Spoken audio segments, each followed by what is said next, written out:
जहां चमोली के पोखरी में प्रसिद्ध सिद्धमिट बामनाथ मंदिर में नवरात्रि के चलते नवदुर्गा पाठ और शनिदेव मूर्ति की प्राण प्रतिष्ठा का आयोजन किया जा रहा है।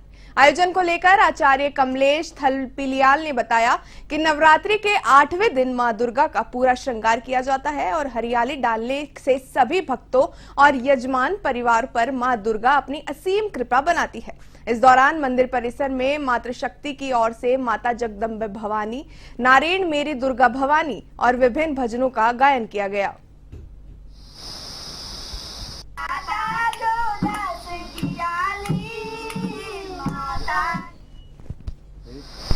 पहली बार मुझे इस अवसर मिला है कि नव दुर्गा पाठ करने का मौका मिला है, हमें ये आशीर्वाद मिला है भगवान से। और भगवान शनि भगवान की यहाँ पे स्थापना हो रही है। 12 तारीख को जो है शनि भगवान की प्राण प्रतिष्ठा होगी, शनि भगवान स्थापित हो जाएंगे। आप सभी लोगों से अनुरोध है कि 12 तारीख को देवी भगवती का जागरण भी है और शनि भगवान की स्थापना भी है, और आप लोग सभी आने का कष्ट करें। बोले बामेश्वर भगवान की जय।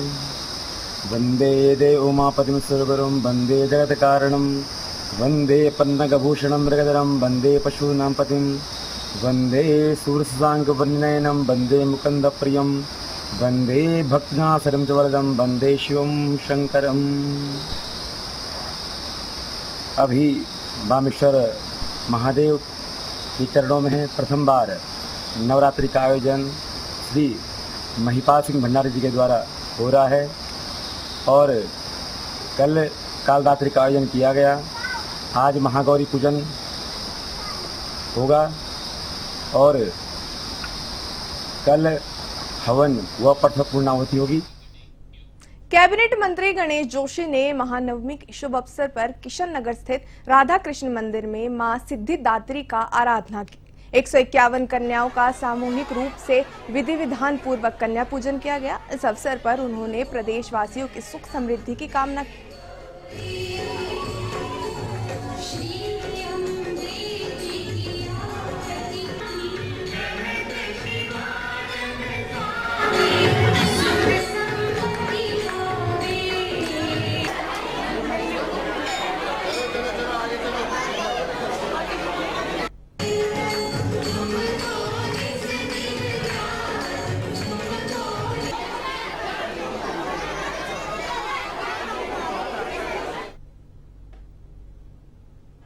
उत्तराखंड देवभूमि है, तो जो हमारी संस्कृति है उसमें कहा जाता है यथ नारायण के दूसरे रमनते तत्देव का, क्योंकि यहाँ जो सौभाग्य से अष्टमी भी है और नवमी भी है, जहाँ महागौरी और सिद्धिदात्री की पूजा होती है। आज नंदनी शर्मा जी के वार्ड में हमने किशोर गोविंद जी के सहयोग से, तो यहाँ के अध्यक्ष हैं, 151 कन्याओं का पूजन हमने यहाँ पर किया है। उनसे आशीर्वाद लिया है कि हे माँ गौरी, हे माँ सिद्धिदात्री, हमें इतनी शक्ति दे, जिन जिन क्षेत्रों में हम काम कर रहे हैं उन क्षेत्रों में हम आगे बढ़ें, हम लोग स्वस्थ रहें, हमारे परिवारों में खुशियाँ आएँ, ऐसी माँ से हमें प्रार्थना की है। देवभूमि में परंपराओं का निर्वहन किस तरीके से किया जाता है, इसका प्रत्यक्ष उदाहरण खुद मुख्यमंत्री पुष्कर सिंह धामी है, जिन्होंने कन्या पूजन के समय अपने कानों में हरियाली लगाकर देवी स्वरूप कन्याओं के चरण धोए और अपनी पत्नी सहित उनका पूजन कर उन्हें भोजन कराया। मुख्यमंत्री आवास में भी कन्या पूजन और गौ पूजन किया गया। मुख्यमंत्री पुष्कर सिंह धामी ने सर्वप्रथम अपने आवास पर मां भगवती की पूजा उपासना कर नवरात्रि पर्व का उद्यापन किया। हवन पूजन के बाद मुख्यमंत्री पुष्कर सिंह धामी ने अपने परिवार के साथ छोटी छोटी देवी स्वरूप कन्याओं को हरियाली लगाई और उनके पैर धोकर भोजन कराया। इसके साथ ही कन्याओं को उपहार भी दिए गए।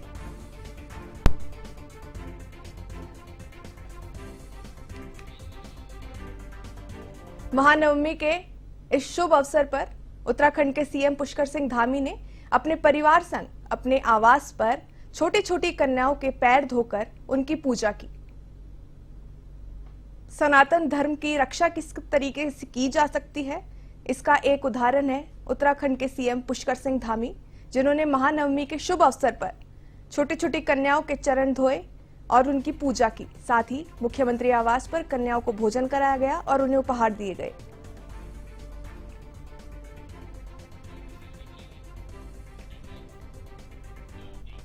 देहरादून और अल्मोड़ा के बीच नई हेली सेवा शुरू हो गई है। ये सेवा हफ्ता में 6 दिन चलेगी। मुख्यमंत्री पुष्कर सिंह धामी ने सहस्त्राधार हेलीपैड पर नवनिर्मित यात्री टर्मिनल का लोकार्पण करने के बाद सेवा की शुरुआत की। इस हेली सेवा से पर्यटन और रोजगार को बढ़ावा मिलेगा। मुख्यमंत्री ने कहा कि प्रदेश में लगातार हवाई सेवाओं का विस्तार किया जा रहा है।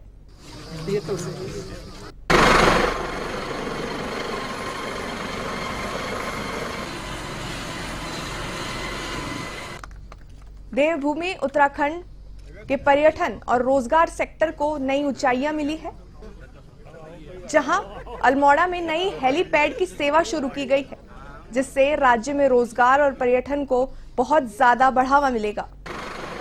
खुद मुख्यमंत्री पुष्कर सिंह धामी ने कहा कि उत्तराखंड में हवाई सेवाओं को लगातार निरंतर बढ़ाया जा रहा है, जिसके तहत अल्मोड़ा में ये हेली सेवा शुरू की गई है।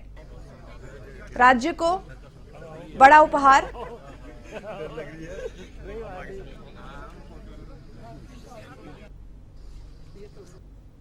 ये उड़ान योजना के अंतर्गत प्रधानमंत्री जी की विशेष कृपा के कारण से कि सबको इस सुविधा का लाभ मिले, आज ये अल्मोड़ा को देहरादून से हमारी ये सवारी शुरू हुई है, हवाई सवारी, और इसके माध्यम से हमको बहुत सारी सुविधाएं मिलेंगी, समय की बचत होगी। और समय के बचत के साथ साथ कभी आवश्यकता पड़ने पर किसी ज़रूरतमंद के लिए जब हायर सेंटर जाना हो, कभी बहुत आकस्मिक ऐसी सेवाओं की आवश्यकता होती है, उसका भी इसका लाभ हमको मिलेगा। ये अल्मोड़ा के लिए सौगात है कि हम 1 घंटे में अल्मोड़ा से अपनी राजधानी देहरादून पहुंच पाएंगे, जहां हमें ज़्यादा लंबा सफ़र 10-12 घंटे का सफ़र तय करना होता है, उसका हमको ये। पौड़ी जिले के जिलाधिकारी डॉक्टर आशीष चौहान की अध्यक्षता में आयोजित जिला पर्यटन विकास समिति की बैठक जिला कार्यालय स्थित NIC कक्ष में संपन्न हुई। बैठक में समिति द्वारा प्रस्तुत किए गए पर्यटन विकास संबंधित 10 महत्वपूर्ण बिंदुओं पर चर्चा के बाद जिलाधिकारी ने संबंधित अधिकारियों को आवश्यक कार्रवाई के निर्देश दिए हैं।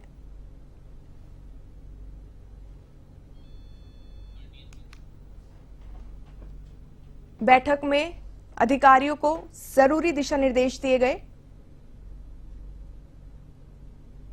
पर्यटन विकास संबंधी विषयों पर यह बैठक आयोजित की गई थी, जिसमें जिला पर्यटन विकास समिति की बैठक में अधिकारियों को जरूरी दिशा निर्देश दिए गए, ताकि राज्य के पर्यटन में विकास हो सके और बाहर से आने वाले पर्यटकों को किसी दिक्कत का सामना न करना पड़ सके।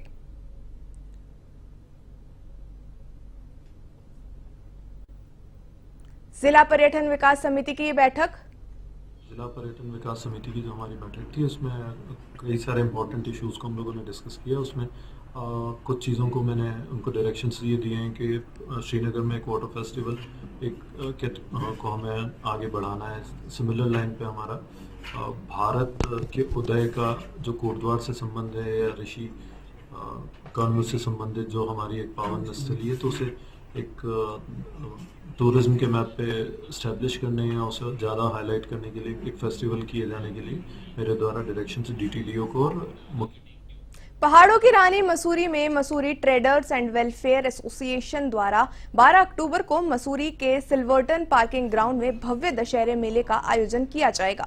मसूरी के होटल के सभागार में आयोजित प्रेस वार्ता में Mussoorie traders and welfare association के अध्यक्ष रजत अग्रवाल ने बताया कि मसूरी में आयोजित दशहरा मेले में इस बार 51 फीट का रावण दहन होगा। रावण दहन आतिशबाजी, लोकगीत, संगीत, इंडियन डांस गायन और डांस प्रतियोगिता के साथ मसूरी टैलेंट शो का भी आयोजन किया जाएगा। इस मौके पर दशहरे का पोस्टर भी लॉन्च किया गया। भाई इधर देखो,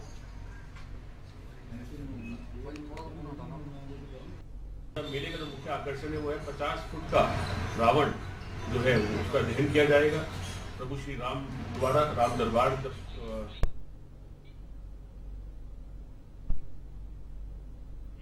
दशहरा मेला दशहरे के दिन 12 अक्टूबर को होगा और इसका दिन में 1 बजे से शुरू होकर रात्रि 10-11 बजे तक ये रहेगा। इसका मुख्य आकर्षण रावण दहन है, जो 50 फुट से ऊंचा रावण इस बार लगाया जा रहा है, जिसका दहन प्रभु श्री राम करेंगे। और हम उम्मीद करते हैं कि सत्य पर सत्य की जीत इस वर्ष मसूरी में सबको देखने को मिलेगी और आने वाले समय में हम इसका और भव्य स्वरूप करने वाले हैं। इस बार मुख्य रूप से एक टैलेंट शो का का एक संयोजन किया जा रहा है, जिसमें बच्चे अपना हुनर दिखा सकते हैं। सिंगिंग, डांसिंग, मिमिक्री, जिम्नास्टिक और stand up comedian, best Dussehra reel, best Dussehra photo, इस प्रकार के कई प्रतियोगिता हमने द्वारा रखी गई हैं। लोग गायक भी आएंगे, जिसमें रंगारंग कार्यक्रम चलते रहेंगे पूरे दिन, और रात्रि में रावण दहन होगा और आतिशबाजी भी होगी। इसके साथ साथ बहुत ही लजीज पकवान के इस बार स्टॉल हैं। गढ़ भोज से लेकर राजस्थान, महाराष्ट्र, गुजरात के समस्त भोजन इस बार परोसे जाएंगे, और हम उम्मीद करेंगे कि बच्चे, बड़े, सभी पर्यटक, मसूरी के स्थायी निवासी, सभी लोग इस काशीपुर में मां मनसा देवी की विशाल शोभा यात्रा का आयोजन किया गया। शोभा यात्रा में मुख्य अतिथि के रूप में हनुमानगढ़ी मंदिर अयोध्या से आए श्री महंत राजू दास मौजूद रहे। वहीं शोभा यात्रा से पहले मंदिर में हवन पूजा की गई, जिसके बाद 10 किलोमीटर लंबी शोभा यात्रा निकाली गई। आपको बता दें कि हर साल शोभा यात्रा का आयोजन किया जाता है। पावन शोभा यात्रा है और इसमें घोड़ा, हाथी, पानीपत के, सहारनपुर के, अमरोहा के, संभल के, बैतूल की बहुत विचित्र झांकियां हैं। हमारा सारा जनता से अनुरोध है कि वो लोग माँ के दर्शन करें और नई नई सुंदर झांकी देख के हमें प्रोत्साहित करें। काली का अखाड़ा और बच्चों की नारी शक्ति और विभिन्न प्रकार की झांकियां हैं। शिव बारात है जिसमें असली नंदी और असली बैल पर शंकर भगवान। ऋषिकेश में बनाए गए डिवाइडर और लाइटों का कैबिनेट मंत्री प्रेमानंद अग्रवाल ने लोकार्पण किया। वहीं डिवाइडर की सुंदरता को बढ़ाने के लिए डिवाइडर के बीच में कई प्रकार के औषधि से भरपूर पौधे भी लगाए गए। इस दौरान मंत्री ने कहा कि इसे बनाने में 2 करोड़ 33 लाख रुपए की लागत आई है।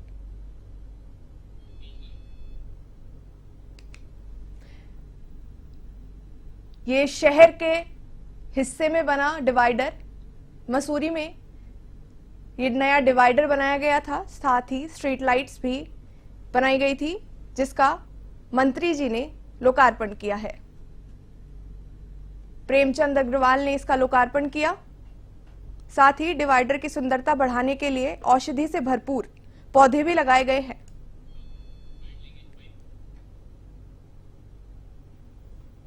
ऋषिकेश में जिस प्रकार से लगातार विकास कार्य हो रहे हैं और ऋषिकेश जिस जगह मैं खड़ा हूं, आपने देखा होगा पिछली बार एनएच के माध्यम से चौड़ी सड़क मेरे इस जगह से और आपको लगातार श्यामपुर फाटक तक आपने देखी होगी, और उससे बढ़िया बेहतर स्थिति हमारे इस शहर के अंदर थी।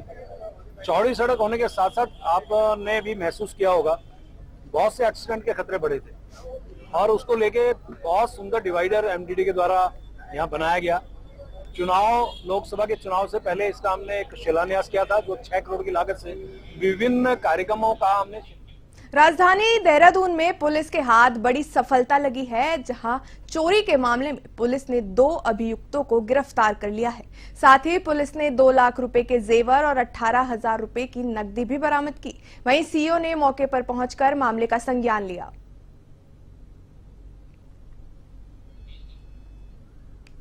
ये देहरादून पुलिस को बड़ी सफलता, जहां 2 अभियुक्तों को गिरफ्तार किया गया है। साथ ही नकदी और जेवर भी बरामद किए गए। वहीं सीओ ने मौके पर पहुंचकर मामले का संज्ञान लिया और पुलिस प्रशासन को अधिक दिशा निर्देश दिए। देहरादून पुलिस को बड़ी सफलता, 2 अभियुक्तों को पकड़ा गया।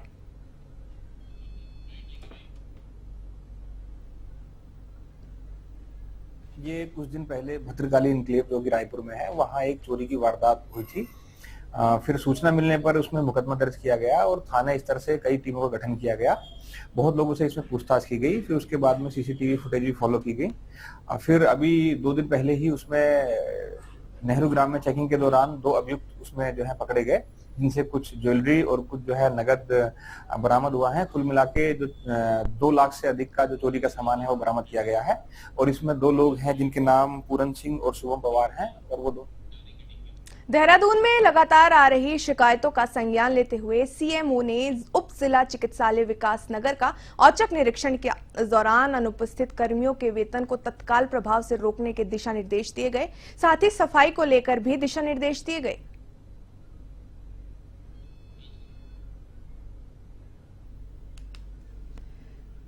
उप जिला चिकित्सालय में सीएमओ पहुंचे, औचक निरीक्षण किया। साथ ही साफ सफाई को लेकर अस्पताल प्रबंधन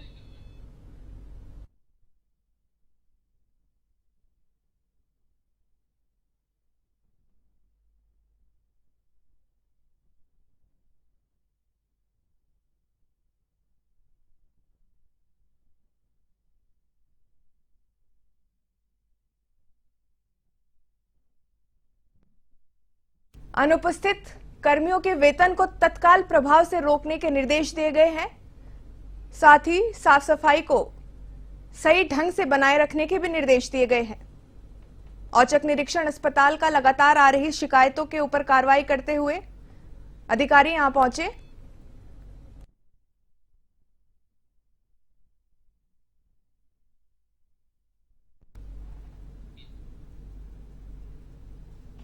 अस्पताल में औचक निरीक्षण के दौरान जो कर्मी अनुपस्थित रहे उनके वेतन को तत्काल प्रभाव से रोकने के आदेश जारी किए गए हैं। साथ ही अस्पताल में साफ सफाई को लेकर भी अधिकारियों को दिशा निर्देश दिए गए हैं।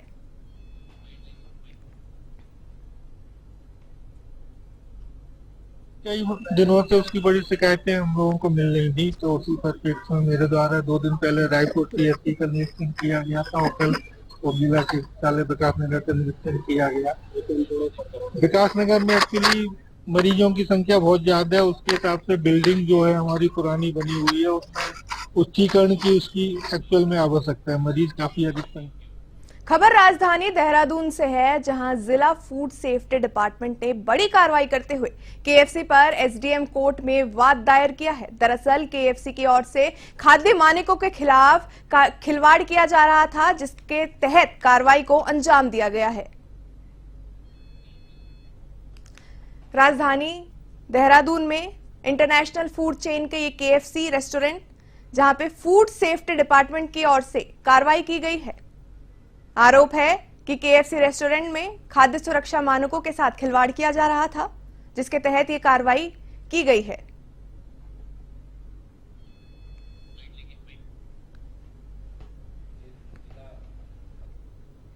पूरे देश का साइबर क्राइम का 18% सीधे डीग जिले में हुआ करता था, उसको कम करते हुए आज 3.5% पर उस अपराध को ला करके हमारी पुलिस ने खड़ा की। वही पुलिस है ना, कांग्रेस के राज में पिटती थी, हमने उनका इकबाल मजबूत किया, अपराधियों के खिलाफ कार्रवाई कर रही है।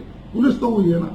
सुशासन स्थापित करने के लिए भारतीय जनता पार्टी के लोग आए। माननीय भजन लाल जी के नेतृत्व में साइबर क्राइम हो, चोरी हो, नकबजनी हो, ठगी हो, लूट हो, हत्या हो, मानव तस्करी हो, चाहे मादक पदार्थों की तस्करी हो, सब पर लगाम लगा करके अपराध मुक्त राजस्थान बनाने की ओर हम बढ़ रहे हैं। केएफसी का हमने एक सैंपल लेने के लिए भेजा था, उसमें सैंपल में जो की टेस्ट रिपोर्ट थी वाटर की, वो डिफर थी, जो उन्होंने प्रोड्यूस किया वो और उसमें अंतर था। उसके आधार पर हमारे डीओ उन्होंने परमिशन दी है, सैंक्शन किया है इसको वाद दायर करने की। तो जो अपने सीनियर ऑफिसर हैं रमेश कुमार जी, उन्होंने दायर कर दिया।